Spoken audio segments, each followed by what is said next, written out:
모든 사람들이 제자리로 돌아가는 시점이 이게 여름쯤으로 보이거든요. 그래서 그때까지는 우리가 조금 더 잘 버텨내야 될 것 같아요.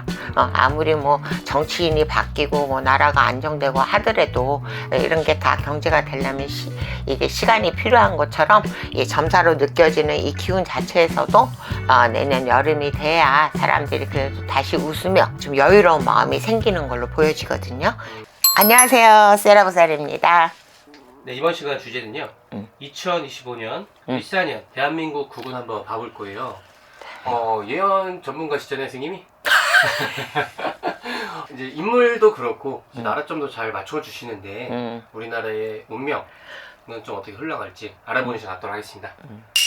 아니 지금 국운을 보려고 그러니까 우리나라보다도 우리 언제였죠? 그 쓰나미가 왜 있었잖아요, 저 동남아시아 쪽에. 네네네. 예. 또 물 사고가 이게 우리나라라는 게 아니라 물 사고 이런 것들이 이 뭐라 그러지? 천재재변이라고 그래야 하나요? 네, 천재재변. 이런 것으로 해서 이 또 무서운 일들이 일어날 것 같이 이렇게 보입니다.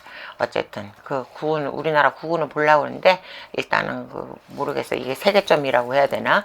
그런 것이 조금 보이네요. 그래서 이렇게 막 지진 같은 거 아니면 화산 폭발? 그 쓰나미 같은 걸 수도 있고 그런 식으로 해서 물로 해서 많은 사람들 인명 피해가 또 생기는 그런 2025년이 될 수도 있겠다 이렇게 먼저 나오네요. 그러니까 이제 해외여행 같은 것도 계절 변화나 이런 거 잘 저기를 하시고 계획을 잡으셨으면 좋겠어요. 왜냐면 2025년에는 그런 그 자연재해 같은 게 조금 보이네요. 그래서 우리나라에도 뭐 아름다운 곳 많으니까 내년에는 조금 해외여행 같은 것도 될 수 있으면 좀 자제하시는 게 좋을 것 같아. 혹시 어디 쪽이 좀 글쎄요, 바닷가 근처 막 이렇게 보이거든요. 해변가 근처. 그러면서 이 물 쪽으로 보이는데 집들이요 이렇게 보이는 게 굉장히 그렇지. 아무래도 왜 잘 사는 사람들이 왜 바닷가 근처에 집 짓고 사니까 집들이 다 멋있는 집이에요. 다 저택들인데 막 물로 확 치는 그런 장면이 보이거든요. 그렇기 때문에 어쨌든 해외여행 하실 때 일기예보 참조하셔서 가시고 좀 조심하시면 될 것 같아요. 내년 을사년 우리나라의 좀 미래는 좀 어떻게 흘러가나요? 시작은 시끄러울 거예요. 시작은 시끄러운데 하나하나 정리되면서 사람들도 그렇고 뭐 정치도 마찬가지고 모두들 다 각자가 자기 본업으로 돌아가는, 다 술렁술렁 하다가 다 본업으로 돌아가는 모습이 제일 먼저 보이고요. 그렇다면은 우리나라 국운 역시도 결국은 처음에 이제 2025년 초창기는 조금 시끄러울 수 있으나 들썩거릴 수 있으나 하반기로 가면서 그래도 많이 여름을 기점으로 다들 제자리 찾아서 편안하지 않을까 이렇게 보여집니다. 그 이제 경제나 뭐 이런 것들은 좀 주식이나 코인이나 이런 건 좀 어떻게 흘러갈까요? 이제 주식이나 코인 이런 것도 마찬가지예요. 저기 이제 미국의 대통령이 이제 트럼프가 되셨잖아요. 예, 미국 경제가 굉장히 탄탄해질 것입니다. 다시 트럼프가 잡으면서 이게 어쨌든 간에 미국이 아직은 강대국 아니겠습니까? 근데 그 미국이란 나라를 더 부강하고 강대국으로 키우기 위해서 트럼프가 무진장 노력할 거예요. 제가 전에도 트럼프 그 점사 보면서 이분은 태생이 사업가다. 맞아요. 어떻게 운기가 잘 받쳐주다 보니까 대통령도 이렇게 2번이나 하시고 했지만은 이제 처음에 이분이 돼가지고 이분 역시도 왜 탄핵이 돼서 다 못 마치고 나왔잖아요. 근데 이제 그 경험을 발판 삼아서 이번에는 굉장히 잘 하실 거예요. 그래서 그 미국을 굉장히 부강한 나라로 해서 국민들이 잘 살 수 있는 길을 모색해서 잘 하시는 걸로, 탄탄하게 하시는 걸로 보이기 때문에 그래서 우리나라 그 차기 대통령이 누가 되느냐에 따라서 이게 굉장히 중요해요. 그래서 이분은 말을 딱 던졌을 때 그걸 받아쳐서 딱 요리를 할 줄 아는, 그러니까 현명하고 지혜로운 사람을 좋아해요. 그래서 다른 나라랑 이렇게 다 나라의 원수들이지만 이렇게 무슨 회의를 하거나 뭐 이렇게 저기를 할 때도 담화를 하실 때도 그런 걸 많이 볼 거예요. 그래서 이 손을 동맹국가에 손을 잡나 안 잡나 뭐 경제적으로도 서로 이렇게 뭐 연맹이나 이렇게 협조를 하나 안 하나 이런 것도 결정이 많이 날 것 같고요. 그래서 그 주식으로 보면은 우리나라 주식이 이렇게 조금 자리를 잡고 할 때는 조금 시간이 조금 걸리겠지만은 내가 볼 때 미국 주식 쪽으로 하시는 분들은 금세 2025년 조금 한 봄 지나면서 이게 안정계로 해서 굉장히 재미나게 또 다시 한번 하실 것 같이 보여요. 코인 같은 거는요. 코인은 내가 지난번에 코인은 문제 없는데요 했는데 코인은 어쩌면은 좀 아주 신뢰할 수 있는 그런 게 아니면은 조금 조심을 하시는 게 좋다, 나는 이렇게 보입니다. 근데 오해는 하지 마세요. 저는 코인도 하나도 모르고요, 주식도 한 번도 해본 적이 없어요. 이거는 진짜 전적으로 이게 기운으로 읽어드리는 건데 이 코인도 지금 보면은 원래대로 해구에 있는 그 라인이 뭐 3개라고 계셔. 지금 3개 정도 그 정도를 빼고는 안정적이지 못하니 조금 위험하다, 이렇게 보여져요. 네. 우리나라 경제로 봤을 때는 지금도 너무 자영업자분들도 많이 힘드시잖아요. 힘들죠. 언제쯤 좀 나아질까요? 이제 모든 사람들이 제자리로 돌아가는 시점이 이게 여름쯤으로 보이거든요. 그래서 그때까지는 우리가 조금 더 잘 버텨내야 될 것 같아요. 아무리 뭐 정치인이 바뀌고 뭐 나라가 안정되고 하더라도 이런 게 다 경제가 되려면 이게 시간이 필요한 것처럼 이 점사로 느껴지는 이 기운 자체에서도 내년 여름이 돼야 사람들이 그래도 다시 웃으며 좀 여유로운 마음이 생기는 걸로 보여지거든요. 그래서 그래도 나쁘지 않은 것은 2025년 여름을 기점으로 해서 그래도 많이 좋아질 것이다, 이렇게 보여집니다.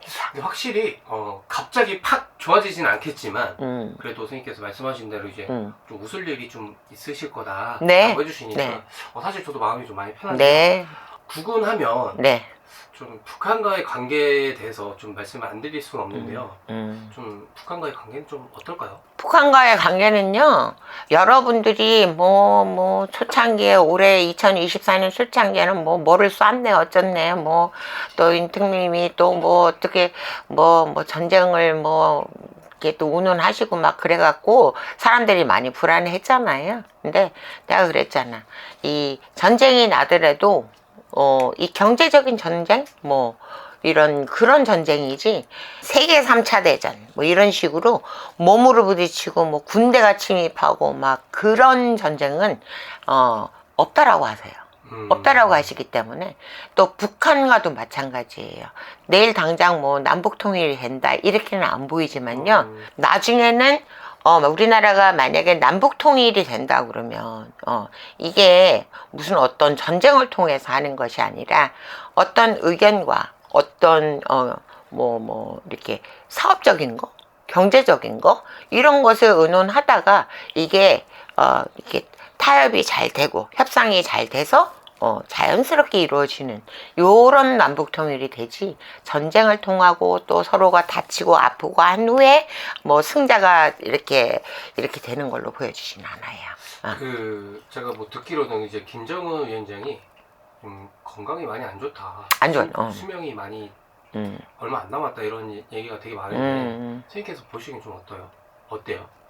이렇게 보면은 나이는 얼마 안 드셨는데 이 수명이 길게 보이지는 않아요. 그렇기 때문에 그래서 얼마 안 남았다 하면 안 남을 수 있는 그런 정도의 연도가 보입니다. 그래서 건강은 진짜 안 좋으신 것 같고요. 그래서 수명이 길지는 않지만 그래도 무리해서 뭔 전쟁을 일으킨다거나 무리해서 뭐를 막 어거지로 공산주의라서 뭘 이렇게 한다거나 이렇게 보여지진 않아요. 그래서 아까 물어보신 것처럼 이렇게 우리나라와 북한과의 관계는 어떨까요 했을 때 이게 굉장히 위험적인 요소는 없고 그렇다고 해서 크게 성과를 거두는 건 없겠지만 그래도 무난무탈하게 가는 걸로 보여집니다. 마지막으로 지금 해외에서 좀 전쟁하고 있는 두 국가 있잖아요.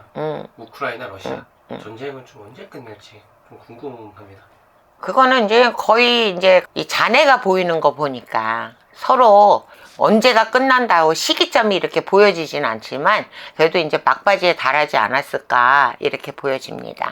왜냐면 자기네들이 그렇게 하면서 여러 나라의 동조를 구해야 되는데 그게 없잖아. 없다 보니까 지금 이 서로가 지쳐있는 상태고 이게 길게 가지는 않아요. 이게 2025년 안에 뭔가가 해결이 되지. 지금은 뭐 서로 부딪혀가지고 말하자면은 요쪽 군인 저쪽 군인 해가지고 부딪히면 서로 죽이는 그 정도지. 막 단체로 해서 뭐 이 나라 저 나라로 해서 막 와 하는 그 전쟁에 그거는 벌써 시들시들해졌다. 벌써 그 시점이다. 이렇게 보여져요. 지금은 이제 잔해만 남아있는 경우 이렇게만 화경에 그렇게 보여지기 때문에 이건 얼마 오래 가지 않는다 이렇게 보여집니다. 이제 어떻게 보면 이제 세계적인 이제 정세나 이런 것들이 좀 많이 안정이 된다고 이렇게 말씀하신 거잖아요. 마지막으로 이제 스님께서 한마디 해주시고 좀 마무리 좀 지어볼게요. 내가 걱정하는 거는 이제 미국이 지금 제일 견제하는 나라가 다른 나라도 아니고 이제 중국이라고 나는 생각이 들어요. 그렇기 때문에 이 중국 경제 또 이렇게 시장 이런 데서 이게 조금 치열한 저기가 조금 날카로운 그런 게 조금 있지 않을까 요런 게 조금 우려되긴 하지만 왜냐면 우리나라는 생각해 보세요. 한 번도 다른 나라를 침략한 적이 없는 나라예요. 그쵸?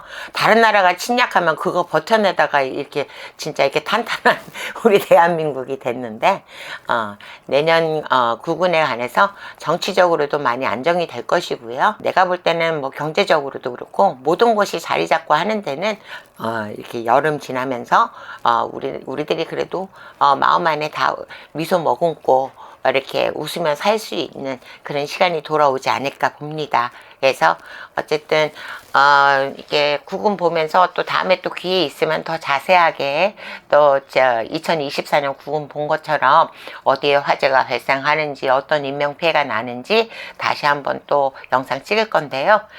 오늘의 구군을 볼 때는 정치와 경제 중심 두고 봤는데 여름을 기점으로 해서 우리나라 다시 다 탄탄하게 일어날 거니까 너무 걱정들 하지 마시고 힘내십시오. 감사합니다. 감사합니다.